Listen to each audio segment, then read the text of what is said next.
A lot of people prefer to stay in an estate for quite a number of reasons.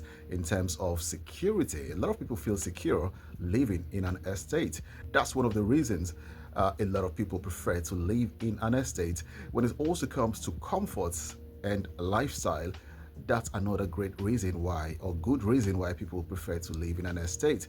When it comes to the quality of amenities, the quality of infrastructure.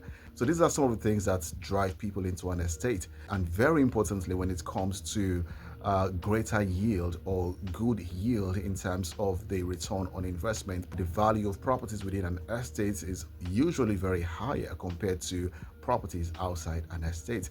So these are some of the reasons why people prefer to live in an estate, or would want to live in an estate or buy properties within an estate. But there is something a lot of people do not take into consideration, and that's sustainability.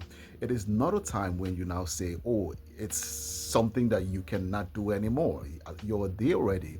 You're already part of the estate, and you have to abide by the rules and guidelines governing that estate. And how are you going to sustain this lifestyle? Are you willing to bear that cost? And are you also willing to maintain that cost? Very importantly, these are questions, or these are things that we should take into consideration before planning to live in an estate. And of course, paying the service charge should not be a problem.